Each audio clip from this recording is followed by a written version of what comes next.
En julio de 1987, una topadora llegó a un tramo de tierra costera al norte de San Diego y arrasó con el parque de patinaje más famoso de Estados Unidos. El parque se llamaba Del Mar Skate Ranch y un adolescente llamado Tony Hawk había conseguido su primera victoria profesional en una competencia ahí 5 años antes. Para la creciente subcultura del skateboarding, esta demolición fue una pérdida significativa. Sin embargo, para muchos otros californianos, la demolición se consideraba algo que ya debía haberse hecho desde hace tiempo. Este no fue un caso aislado, ya que en ese momento muchos parques de skate estaban destinados a la demolición o al abandono, y la magnitud era considerable. Considera esto: California había construido más de 100 de estos parques a finales de los años 70, pero para 1981 solo quedaban unos pocos. La parte irónica es que, sin lugares designados para practicar, elementos urbanos, como barandales, escaleras y banquetas enceradas, se convirtieron en sustitutos improvisados en una variación del deporte conocida como patinaje callejero. Y a medida que los patinadores tomaron las calles en masa, las comunidades expresaron su indignación políticamente.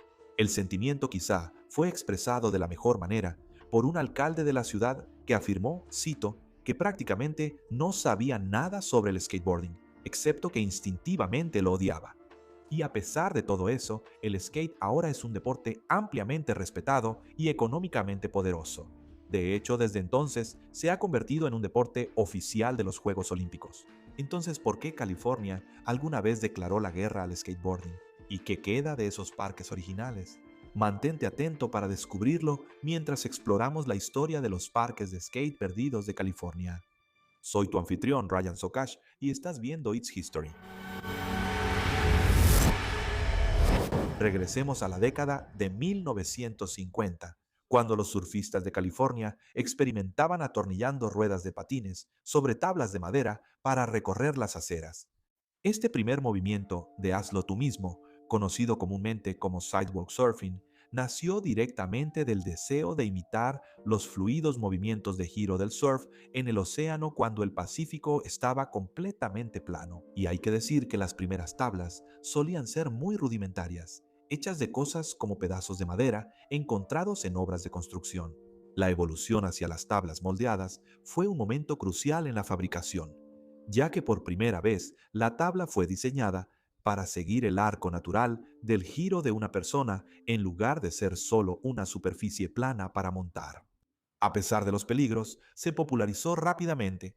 Para finales de la década, las tiendas de surf notaron la tendencia y comenzaron a fabricar las primeras patinetas comerciales, reemplazando las tablas en bruto por tablas moldeadas que se parecían a mini tablas de surf, apostando fuertemente por esa estética costera.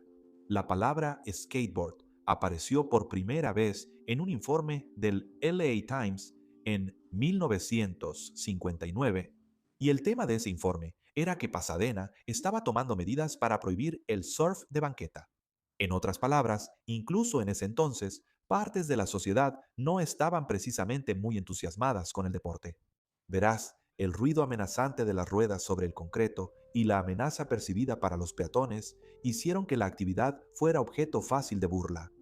Y así, no pasó mucho tiempo antes de que las prohibiciones se extendieran por todo el estado. Aún así, el movimiento no pudo ser detenido. A los jóvenes les encantaba. Y para 1977, el skateboarding se había convertido en un negocio. Y más allá de eso, hubo un factor catalizador que impulsó el deporte al centro de atención de una manera que nada más pudo hacerlo. Una historia que quizás recuerde mejor nuestro invitado, Tony Hawk. Si realmente miras hacia atrás para ver dónde comenzó el skate, especialmente el tipo más aéreo de skate, eso comenzó en las albercas. Y la razón por la que comenzó en las albercas fue porque hubo una sequía en los años 70 en California. Y muchos dueños de albercas, diría que la mayoría de ellos, vaciaron sus albercas como respuesta a esta sequía. Y también, ya sabes, no quieren verse mal teniendo abundancia de agua cuando los demás no la tienen. Los surfistas que eran patinadores en ese entonces se dieron cuenta de que estas albercas emulaban olas. Empezaron a saltar cercas y patinar en estas albercas de patio trasero que estaban vacías, o ya sabes, entrando y limpiándolas, llevando trapeadores y cubetas para dejarlas listas para patinar. Y luego eso se convirtió en el auge del patinaje a finales de los 70 y empezaron a construir parques de patinaje para imitar las albercas. Eso es literalmente la razón por la que los construyeron. Así que en esos días contrataban a constructores de albercas para hacer parques de patinaje. La prensa lo notó y la época se definió como la cultura de las albercas. A medida que avanzaban los años 70, los patinadores empezaron a buscar superficies verticales, paredes completamente verticales. Considerando las maniobras casi místicas que los patinadores estaban realizando, la fotografía también se entrelazó con el deporte. Y a medida que las imágenes de las acrobacias más radicales empezaron a circular, el deporte ganó popularidad. Casi empezó en Spring Valley. Spring Valley era un parque de patinaje en San Diego y mi papá me llevó ahí y su límite de edad era de 12 años. Así que no pude conseguir una membresía porque tenía 10 u 11 años en ese momento. Oasis era, creo, de 10 años en adelante. Así que terminé yendo ahí y patinando ahí casi hasta el día en que los cerraron. El primer parque de patinaje en San Diego y posiblemente uno de los primeros parques de patinaje en el mundo fue el Carlsbad Skate Park. Ese parque no fue demolido, cerró, pero estuvo ahí durante décadas. Y de hecho, mi papá nos llevó ahí para intentar patinar porque escuchamos que algunas personas podían colarse, saltar la cerca y patinar ahí. Y nos recibió un tipo que salió de su casa rodante con una escopeta, porque él era el guardia de seguridad de la propiedad. Y mi papá intentó convencerlo de que nos dejara patinar, lo cual es muy típico de mi papá. El de la escopeta era el guardia. Sí, mi papá dijo, no están haciendo nada malo. Y el otro respondió, bueno, pero no van a entrar ahí. Pero el otro parque de patinaje en San Diego que sí permaneció abierto fue Del Mar Skate Ranch. Y yo casualmente vivía a 15 minutos de ahí. Del Mar fue diseñado por el personal de una empresa de servicio de albercas, y su característica principal era un bowl profundo de concreto con forma de ojo de cerradura, donde los patinadores intentaban maniobras que nunca antes se habían hecho. En su mejor momento estaba lleno de vida, era emocionante. Ibas ahí y era como el programa estadounidense Cheers, como, hey, conocías a todos, se volvió como tu salvación. Y las sesiones ahí eran geniales. Y luego la gente venía de todo el mundo porque conocían este parque icónico y conocían a los patinadores. Y así terminabas conociendo gente de toda Europa, incluso de Rusia. Y ellos hacían esta peregrinación al Del Mar Skate Ranch. Y muchos de ellos, ya sabes, no tenían dinero, dormían. Había trampolines ahí en los que podías pagar por usar los trampolines un rato, además del minigolf. O sea, eso solo te muestra cómo se veía el skateboarding. Se veía más como un simple juego. Sí, porque esos eran los otros elementos de ese lugar. Pero la gente venía y dormía en los trampolines después del cierre para poder patinar hasta la mañana. Detrás de cámaras se estaba gestando una tormenta, ya que el deporte siempre ha tenido un aspecto legal muy incómodo. Puede ser muy inseguro. Las personas que eligen el patinaje y lo hacen en serio simplemente saben que el riesgo es un factor. Lo saben y lo aceptan. Y a veces, si tienes una lesión realmente traumática, ese puede ser el punto de quiebre donde dices, esto no es para mí como carrera.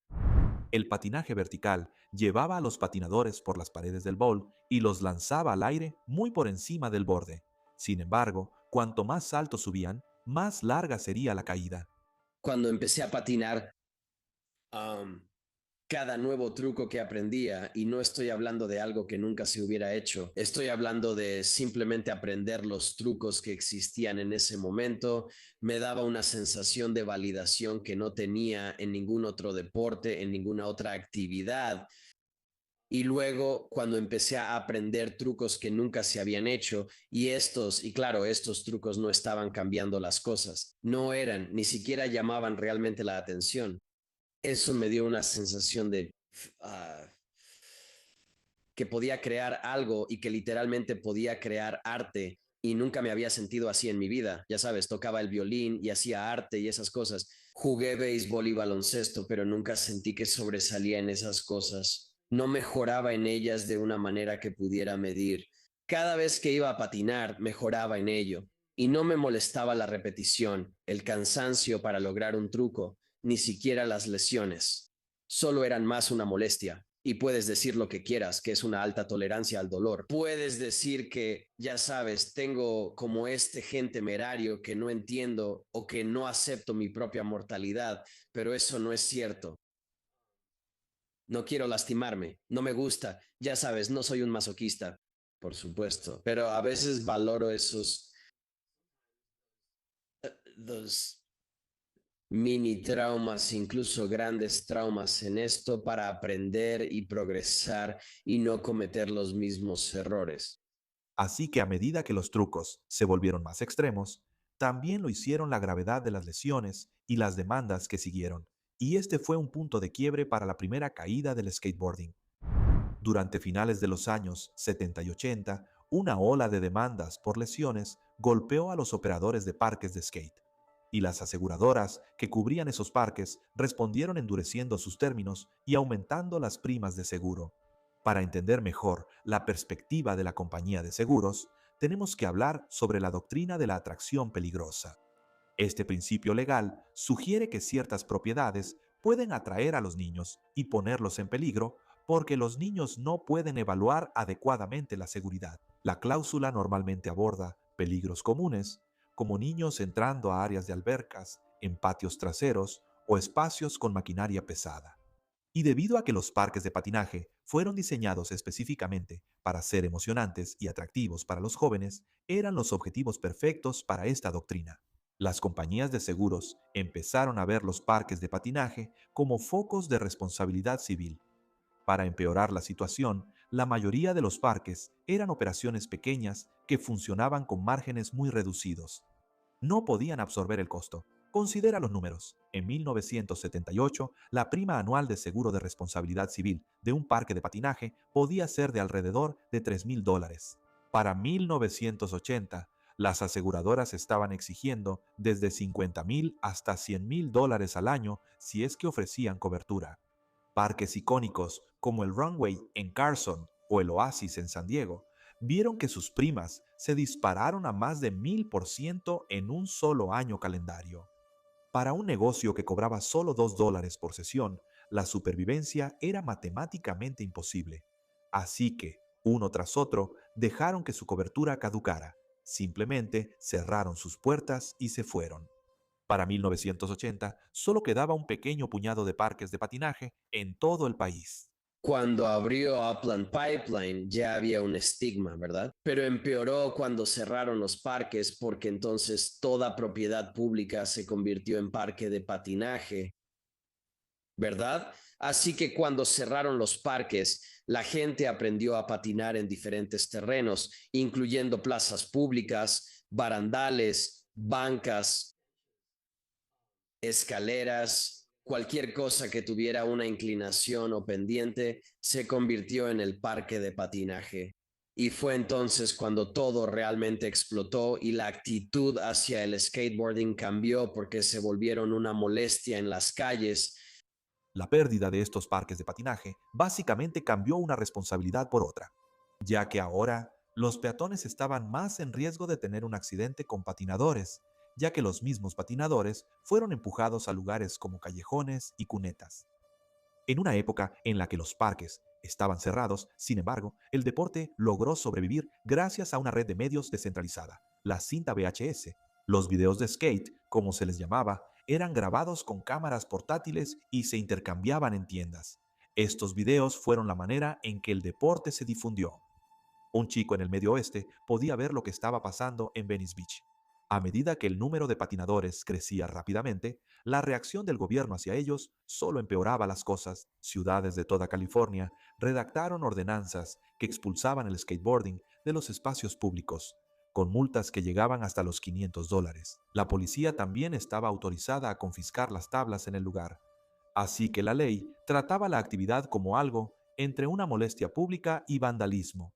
Para los años 90, muchos patinadores, yo incluido, teníamos antecedentes penales, y esos antecedentes frecuentemente no ofrecían ningún matiz sobre la situación. Por ejemplo, en mi caso, el informe legal decía daños a la propiedad, un pasamanos en el pórtico de una funeraria, de todos los lugares posibles, así que tal vez merecía ir a la cárcel. Pero esos otros patinadores, bueno, estoy seguro de que ellos no lo merecían. Aunque hubo una campaña de relaciones públicas, como los populares lemas de que patinar no es un crimen, que se difundieron por todo el país en calcomanías y en la parte trasera de las minivans. Con el tiempo, se llegó a un compromiso. En Venice Beach, una plaza baja de concreto llamada Pavilion ofrecía un refugio seguro. Los patinadores se reunían ahí y con el tiempo añadieron sus propios elementos improvisados. Lo más parecido a un parque de patinaje en esa zona era el Venice Pit. Como tenía inclinaciones, la gente llevaba rampas ahí porque estaba casi abandonado. Sabes, a los policías realmente no les importaba ese tipo de lugar. Y definitivamente, sabes, había muchas personas sin hogar y era una zona que los turistas evitaban, así que no llamaba la atención. No recibía ningún tipo de atención. Así que los patinadores llegaron ahí y lo hicieron suyo, y ese se convirtió en el parque de patinaje de facto en esa zona durante años. El hoyo no era solo un lugar para patinar, era un crisol de la contracultura. Las paredes cubiertas de graffiti resonaban con los primeros sonidos del punk y hip hop de la costa oeste. Era peligroso, ruidoso y en parte se regulaba solo. La leyenda local dice que si un turista se metía en medio de las líneas, lo sacaban a gritos de la plaza. Así que este parque se convirtió en un símbolo de la identidad rebelde y antisistema de Venice. Y por eso mismo, los desarrolladores de la ciudad querían que desapareciera. No duraría para siempre. Lo que hacía del foso un santuario, su existencia como un espacio no oficial y abandonado, fue en realidad lo que llevó a su desaparición. El Venice Pavilion fue demolido en el año 2000 y los patinadores que crecieron dentro de sus muros describieron la pérdida como si les hubieran quitado una parte de su hogar. Sin embargo, para ese momento, la contraofensiva de relaciones públicas, con esos lemas, como el skateboarding no es un crimen y los grandes eventos deportivos, realmente habían moldeado la perspectiva pública. El debut de los X Games en 1995 fue quizás el punto de inflexión más significativo. Al presentar el skateboarding como un deporte extremo, organizado y de alto octanaje en la televisión nacional, los patinadores, de repente, se encontraron con cierta legitimidad corporativa, demostrando a los funcionarios de la ciudad que el deporte podía ser un evento para espectadores con protocolos de seguridad, seguro y una audiencia masiva y comercialmente atractiva. El skateboarding se había convertido en una actividad atlética legítima, y así los parques de patinaje regresarían. Lo que finalmente terminó con la guerra fue un cambio en la ley. Para dar contexto, California otorgó inmunidad legal a muchas agencias públicas en 1983 para lo que consideraba actividades recreativas peligrosas. Esto incluía cosas como la escalada en roca, el paracaidismo y actividades similares. Pero el skateboarding había quedado fuera de esa lista.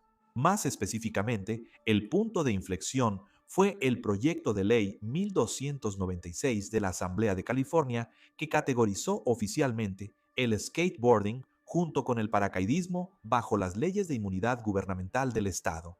Entonces, ¿qué hizo el proyecto de ley? Bueno, básicamente, si un patinador se rompía la muñeca intentando hacer un truco en un parque propiedad de la ciudad, él asumía el riesgo, no los contribuyentes. Así que, casi de la noche a la mañana, se abrieron las compuertas legales, allanando el camino para el tipo de plazas de concreto multimillonarias que vemos hoy en día. Así que ahora que hemos cerrado el círculo, echemos un vistazo a lo que queda de esos parques originales. En su mayoría, los parques de primera generación de California han sido borrados de la faz de la Tierra. Pensemos en el Del Mar Skate Ranch, que alguna vez fue la capital indiscutible del skate vertical. Cuando fue demolido en el 87, las autoridades no solo querían que el parque cerrara, querían que la subcultura desapareciera, así que lo arrasaron por completo. Si visitas ese mismo terreno hoy en día, encontrarás un estacionamiento de centro comercial suburbano y un hotel. En cuanto al otro parque de San Diego, el Oasis, la ciudad eligió un método de entierro completamente diferente, casi escalofriante.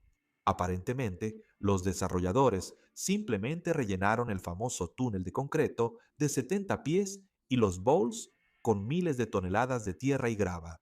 Así que, aunque han sido selladas, las estructuras todavía están ahí abajo, y no es el único que terminó de esta manera. Décadas después de que Runway Park fuera rellenado, un proyecto de construcción comercial redescubrió las reliquias del parque de patinaje cuando una excavadora perforó el suelo ahí. Y aparentemente, cuando lo hizo, se reveló un bowl de concreto azul, sólido, liso y perfectamente conservado. Quizás el legado más poético pertenece al Venice Beach Pavilion, mejor conocido como The Pit.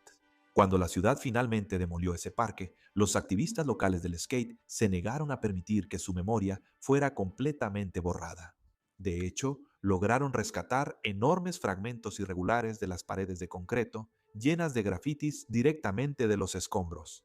Hoy en día, esas reliquias han sido preservadas y están en exhibición permanente como arte público justo al lado del malecón, quizás como una especie de monumento a una época en la que California declaró la guerra al skateboarding. Así que esa es la historia de los parques de patinaje perdidos de California. Un agradecimiento especial a Tony por aparecer en el programa. Como siempre, soy Ryan Sokash, despidiéndome.